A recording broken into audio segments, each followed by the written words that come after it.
She looks up at the image of her own exultant face, proudly looking out to a glorious future, an as yet unknown future. Max will love it. She hasn't shown it to him yet. She's been saving it as a surprise when it's finished. She'll go to work tonight. She'll walk down to K Road and wait to be picked up by a stranger with a need she can satisfy, for a price. She'll do it, for her art. Bradley. Fordyce. Bradley startled up from the sea of numbers on his computer screen. The burst of adrenaline shot like a bullet through the already dull ache in his temple. He tried to blink away the grittiness on his eyeballs and pull back his concentration, which was ebbing and flowing in vertiginous waves. He'd spent 4 flat-out days trying to sort out the mess that was the Colchester accounts, a company whose financial records officer he would like to have had arrested and shot at dawn. How could someone make such a hash out of something that should be straightforward? Their incompetence also impacted on his ability to complete the forecast and budget for next year, another part of the job that should have been finished last Friday. He'd been forced to come into the office over the weekend to play catch-ups on it. God knew he'd had enough grief about that from Ange. Her disapproval last night, like her tongue, had been venomous. "Don't you even care about your family?"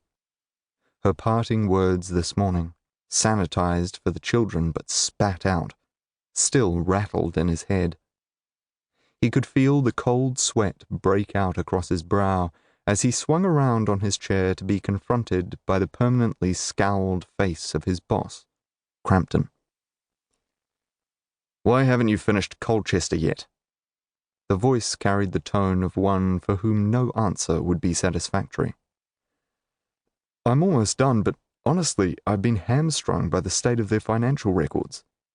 Their software is hopelessly out of date, and I had to resort to trawling through hard copy to get an accurate picture. I've spent the whole weekend here working on the budgets and forecasts, so I'm just about to type up the final recommendations summary report, and then it will be done." "You were supposed to have finished this on Friday." Bradley balled his clammy fists under the desk, out of Crampton's sight.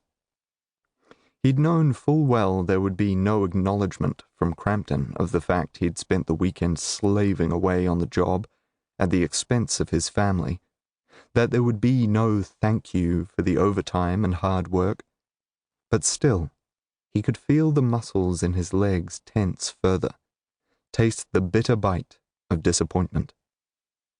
No doubt Crampton would have spent yet another idyllic weekend away, sipping wine on the deck of his holiday batch overlooking the sea at Waiheke Island, a supposed holiday house that was more luxurious and had a larger square footage than Bradley's home. The staff and their families had been invited over there last year for a Christmas lunch, the ferry trip at their own cost, of course. Most of them had gone back to their own humble dwellings vaguely depressed about what they could manage to afford. He'd wondered if it was a strategic move on Crampton's part to rub it in, assert his superiority. And of course Ange now saw that place as the gold standard of what to aspire to. "When will we have something like that, honey?" It was a stab at his ability to provide for them as a family. Hell, even the gimp who kept such appalling records at Colchester had probably enjoyed a weekend of rest and relaxation in some palatial holiday house, while he toiled away here thanklessly, tidying up the mess. Bradley counted to 5 in his head before replying, a strategy he'd had to use frequently with the girls to prevent himself from exploding at them. His Monday was going badly enough without having a run-in with the boss. "As I said, their records were in such poor condition, it took a lot longer than it should have. I will bill them for the extra